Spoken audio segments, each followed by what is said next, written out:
Feliz sábado. Qué hermoso es volvernos a encontrar y juntos dar las gracias a Dios por la vida que nos ha concedido hasta ahora. El gozo es aún mayor cuando nos unimos al estudio y a alabarle con nuestros cantos. Los ángeles vuelan en este lugar. Es el título del canto. Para el estudio de la escuela sabática, una forma impresionante de participar.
Esta semana hemos aprendido sobre la impresionante manera de la participación. Cuando hablamos de participar, entendemos que todos podemos participar. Pero cuando hablamos de participar para formar una unidad, esto es lo que realmente resulta impresionante. Y este es el principio de la participación en las Sagradas Escrituras. Porque la participación puede ser una participación no constructiva. Pero cuando hablamos de una participación constructiva, estamos hablando de la participación basada en un fundamento. Y el fundamento de la participación es Dios mismo. En el Nuevo Testamento nosotros encontramos varios ejemplos sobre personas que participaron para formar grupos, algunos más pequeños, otros más grandes. E indudablemente todos estos grupos, pequeños o grandes, que encontramos en el Nuevo Testamento, trataron de encontrar su fundamento y su origen en el modelo de la participación, que es la participación divina. Por ejemplo, cuando nosotros vamos a estudiar el ministerio de Jesús, nosotros encontramos que primeramente Jesús comienza su ministerio solo. él recibe el Espíritu Santo. Y cuando tiene el poder del Espíritu Santo, entonces su primer paso es formar un grupo pequeño. Que sea un grupo pequeño orientado hacia la unidad. Y encontramos que el primer grupo pequeño que Jesús forma, aquí en el capítulo de Lucas 9, versículo 1 nos dice: habiendo reunido a sus 12 discípulos, les dio poder y autoridad sobre todos los demonios y para sanar enfermedades, y los envió a predicar el reino de Dios y sanar a los enfermos. El primer grupo que Jesús forma es un grupo de 12. Y cuando pensamos en el número 12 es usado en las Escrituras para referirse al pueblo de Dios. El pueblo de Dios tanto en el Antiguo Testamento, que está representado por los 12 patriarcas, por las 12 tribus de Israel, y el pueblo de Dios en el Nuevo Testamento, que está representado a través de los 12 discípulos. Pero además de formar este grupo de 12, y a fin de hacer más efectiva su misión, Jesús forma un grupo mayor. Dice Lucas capítulo 10, versículo 1: después de estas cosas, designó el Señor también a otros 70, a quienes envió de 2 en 2 delante de él a toda ciudad y al lugar donde él había de ir. Aquí tenemos un grupo mayor, pero nuevamente orientado hacia la unidad. Y ahora tenemos que Jesús forma un grupo de 70 personas. El número 70, entendemos que de acuerdo a la Escritura, es un número que proviene del número 7, que es el número de la plenitud.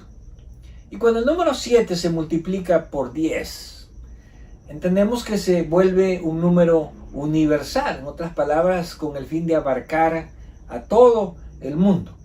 Y estos 70 representan ese primer esfuerzo de Jesús para alcanzar a todo el mundo a través de estos dos grupos, el grupo de sus 12 discípulos y el grupo de los 70. Pero ¿dónde encuentran su fundamento estos grupos orientados hacia la unidad? Bueno, vamos a decir que el fundamento de la participación que es orientada hacia la unidad tiene su fundamento en Dios.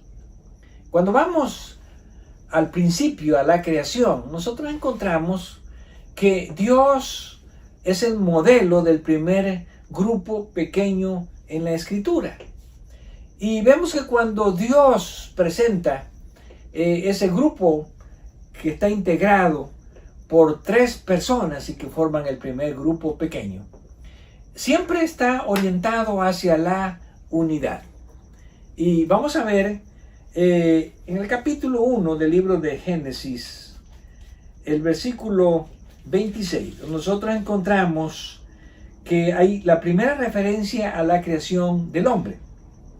Dice: entonces dijo Dios, hagamos al hombre a nuestra imagen, conforme a nuestra semejanza, y señoree en los peces del mar, en las aves de los cielos, en las bestias, en toda la tierra, y en todo animal que se arrastra sobre la tierra. Y creó Dios al hombre a imagen de Dios lo crió, varón y hembra los crió. En estos 2 versículos encontramos varios conceptos importantes. En primer lugar, cuando se dice Dios, nosotros leemos que en nuestra escritura en español, cuando se habla de Dios, se entiende como un singular. Y dijo Dios, otras palabras, dijo Dios un singular, refiriéndose, de acuerdo a nuestro punto de vista, a una persona. Pero cuando Dios dice hagamos, vemos que aquí el singular se convierte en un plural.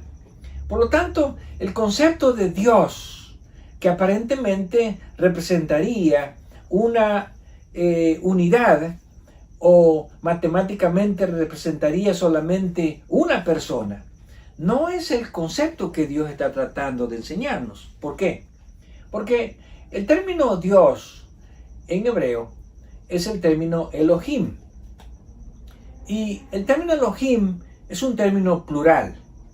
Pero es un término que cuando se aplica a Dios, se traduce de una manera singular. No decimos Elohim es igual a dioses refiriéndose a Dios, sino que decimos Elohim es igual a Dios. ¿Por qué? Porque apunta hacia una unidad. Cuando hablamos de una unidad, podemos estar hablando de más de una persona. Podemos estar hablando de 2, de 5, de 50, de 100, de 1000 personas, hablando acerca de la unidad. Por lo tanto, el concepto que nosotros aprendemos de la participación en la Escritura desde el mismo comienzo es que la participación plural de muchos se basa en una unidad. Y esto lo encontramos en Dios. Dijo Dios, singular, hagamos, plural. Este mismo concepto se repite nuevamente aquí en Génesis capítulo 3, donde encontramos en el versículo 22 la siguiente declaración. Y dijo Jehová Dios, he aquí, el hombre es como uno de nosotros, sabiendo el bien y el mal. En esta declaración nuevamente encontramos que Dios, que para nosotros es singular, se refiere acerca del hombre y dice, ahora el hombre es como uno de nosotros. Otra vez el singular se convierte en un plural.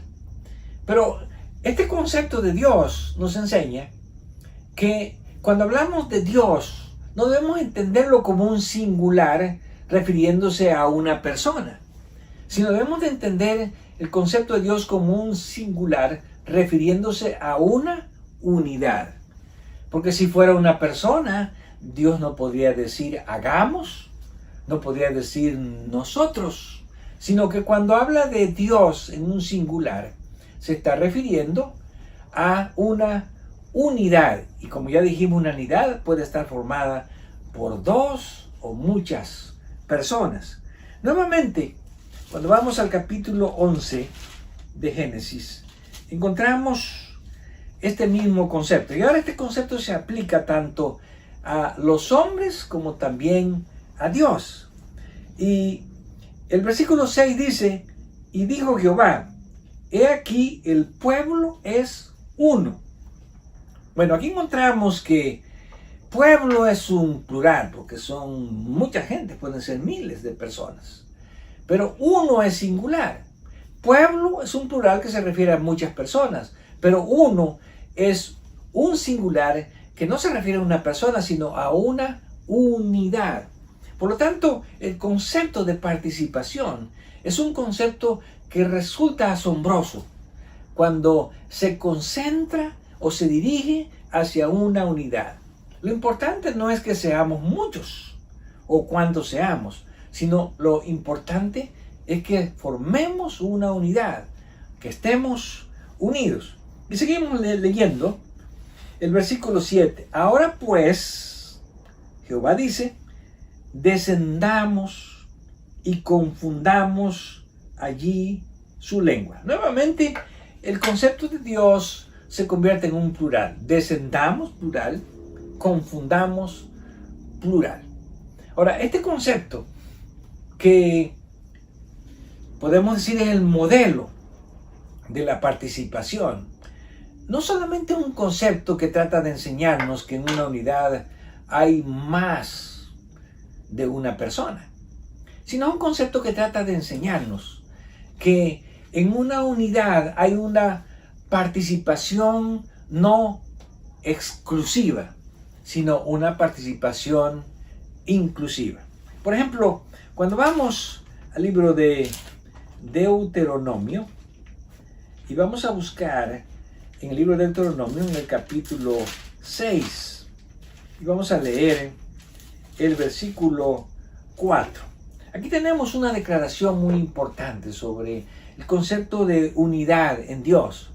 Y nos dice, oye Israel, Jehová nuestro Dios, Jehová uno es.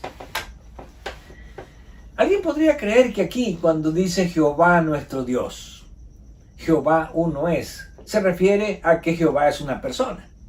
Y esto ha llevado a algunos estudiosos de las Escrituras a concluir de que en Dios solamente existe una persona, que ha tomado diferentes formas en diferentes tiempos, pero que es una persona.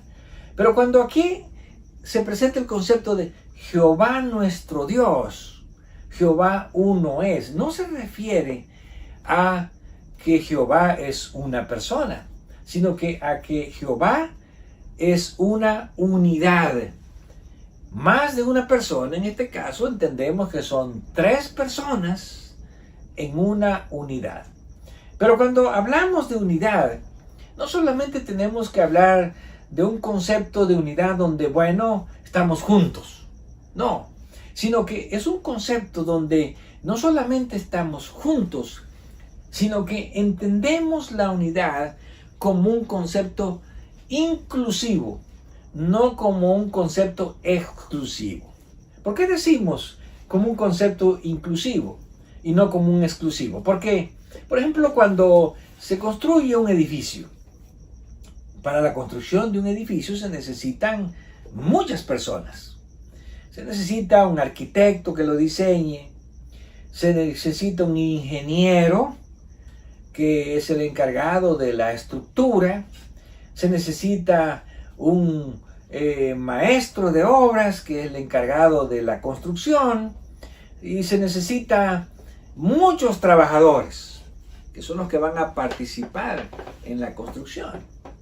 Así que si un día llega el arquitecto y dice yo hice este edificio, ¿será que está dando la orientación, el concepto correcto de la construcción?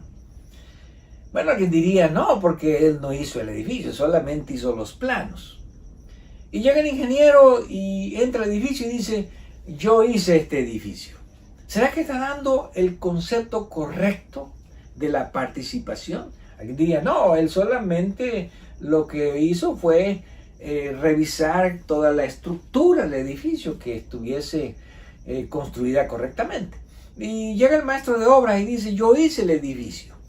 Entonces diría, bueno, realmente él no lo hizo, él solamente estuvo dirigiendo a los trabajadores. Y un trabajador dice yo hice el edificio. Bueno, alguien diría pues tampoco él lo hizo, porque él hizo tal vez una parte o solamente hizo la plomería, o tal vez hizo la electricidad, o hizo el piso o el techo. Pero cuando pensamos en un concepto inclusivo y no exclusivo, entonces decimos todas estas declaraciones son correctas. Lo que dijo el arquitecto, lo que dijo el ingeniero, lo que dijo el maestro de obra, lo que dijo un trabajador es correcto. ¿Por qué? Porque ellos no están hablando de una manera exclusiva.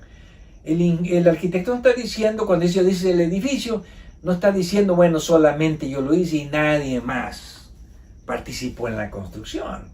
Sino que él está siendo parte de una unidad de esa construcción y por eso él puede decir sin ningún problema, yo hice este edificio.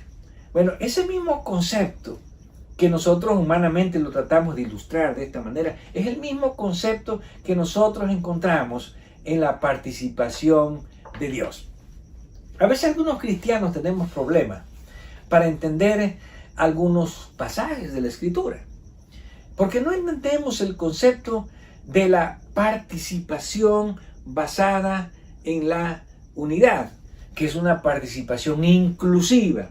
Cuando digo yo hice esto, no quiere decir que yo esté excluyendo a otras personas, sino que yo soy parte de la unidad que está haciendo, que está logrando un propósito, un objetivo. Y algunos cristianos tenemos problemas porque decimos, bueno, es que el que hizo todas las cosas, el que hizo el universo, el que creó la vida, el que creó al hombre, fue Dios el Padre, porque encontramos un versículo donde Dios dice que Él fue el que lo hizo. Y alguien puede decir, no, pero acá dice que fue Jesús, y que fuera de Jesús nadie más hizo, solamente Él. Y alguien encuentra que es el Espíritu Santo. Entonces, cuando leemos estos conceptos, algunos cristianos nos confundimos. Y algunos, pensando de una manera exclusiva, decimos, no, el único que creó todo fue Dios. Y otros, pensando de la misma manera exclusiva, puede decir, el único creador de todo es Jesús. O el único creador de todo es el Espíritu Santo. Pero cuando pensamos de una manera inclusiva, estamos correctamente diciendo que Jesús puede atribuirse la creación a Él. El Padre puede atribuirse la creación a Él y el Espíritu Santo puede atribuirse la creación a Él. Ahora, este es un concepto que nosotros encontramos en la Escritura y que si lo entendemos correctamente, podemos encontrar entonces que lo asombroso de participar no es solamente ser parte de un grupo, sino de una manera inclusiva formar una unidad, que es el modelo que nosotros tenemos en Dios. Y vamos a ver cómo este modelo que tiene su origen en Dios, lo encontramos en la Escritura, hablando acerca de la creación del universo y también de la creación del hombre. Y vamos al libro de Isaías. Y primeramente vamos a ver a Dios, el Padre, como el creador del universo y también como el creador del hombre. Y vamos a leer el primer pasaje que se refiere a Dios el Padre en Isaías capítulo 42, versículo 5. Así dice Jehová Dios, creador de los cielos y el que los despliega, el que extiende la tierra y sus productos, el que da aliento al pueblo que mora sobre ella, y espíritu a los que andan en ella. En este pasaje se está atribuyendo que Dios es el creador de los cielos y el que da espíritu de vida a los hombres. Así que alguien puede pensar, bueno, Dios exclusivamente fue el creador y nadie más. Y tenemos otro pasaje refiriéndose a Dios como el creador, también aquí mismo en Isaías capítulo 45, versículo 12. Y el versículo 11, tomando como contexto, dice, así dice Jehová, el Santo de Israel y su formador, preguntadme las cosas por venir, mandadme acerca de mis hijos y acerca de las obras de mis manos. El que está hablando aquí es Dios, es Jehová. Yo hice la tierra y crié sobre ella al hombre. Yo, mis manos, extendieron los cielos y a todo su ejército mandé. Aquí vemos que en este pasaje, quien se atribuye la creación de los cielos, quien se atribuye la creación del hombre, es Dios el Padre. Y excluye de esa manera Dios a las otras personas de la divinidad. O es una forma inclusiva de presentar a Dios como el creador de los cielos, el creador de la tierra y el creador de los hombres. Bueno, vamos a ver que no podemos poner aquí a Dios de una manera exclusiva, como excluyendo al Espíritu Santo y a Jesús y atribuyéndose solamente a Él la creación de los cielos, del universo y del hombre, sino que Dios aquí se presenta de una manera inclusiva, donde Él es parte de la unidad que participa en la creación y no de una manera exclusiva donde Él es el único creador de todas las cosas. Y vamos a ver ahora acerca de Jesús. ¿Qué se dice acerca de Jesús? Bueno, y tenemos otros dos pasajes que vamos a leer acerca de Jesús. El primero lo encontramos en el libro del Evangelio de Juan, en el capítulo 1, donde se atribuye a Jesús la creación de todas las cosas, la creación del universo. Y dice en el Juan 1:1, en el principio era el El verbo era con Dios, el verbo era Dios. Aquí está hablando acerca de Jesús. Versículo 3. Todas las cosas por Él fueron hechas, y sin Él nada de lo que ha sido hecho fue hecho. Si leemos este versículo de manera exclusiva, vamos a decir, bueno, el único creador exclusivo es Jesús, porque aquí dice que sin Él nada fue hecho, todo fue hecho por Él. Y si vamos a otro pasaje, el libro de Colosenses, y vamos a leer en el capítulo 1, en el versículo 15 al versículo 17. Hablando acerca de Jesús, dice, Él es la imagen del Dios invisible, el primogénito de toda creación, porque en Él fueron creadas todas las cosas, las que hay en los cielos, las que hay en la tierra, visibles e invisibles, sean tronos, sean dominios, sean principados, sean potestades. Todo fue creado por medio de Él y para Él. Y Él es antes de todas las cosas, y todas las cosas en Él subsisten. Así que podemos decir que si tomamos este versículo de una manera exclusiva, diríamos, bueno, Jesús es el único creador de todo. Porque nada de lo que existe fue hecho sino por Jesús. Porque Jesús es el único medio que Dios utilizó para la creación. Pero esta es una manera inclusiva, aunque pareciera exclusiva, no es exclusiva, es inclusiva. ¿Por qué? Porque el hecho de que se atribuye a Jesús la creación de todas las cosas y que nada de lo que ha sido hecho fue hecho sin Jesús, no está excluyendo al Padre, ni está excluyendo al Espíritu Santo. Como ya vimos, al Padre también se atribuye la creación de los cielos y la creación del hombre. Y cuando vamos ahora a hablar acerca del Espíritu Santo, el Espíritu Santo es también el creador del hombre, es también el creador del universo. Y vamos al libro de Job, y vamos a leer en el capítulo 26, versículo 13. Hablando acerca del Espíritu Santo, dice, su espíritu adornó los cielos, su mano creó la serpiente tortuosa.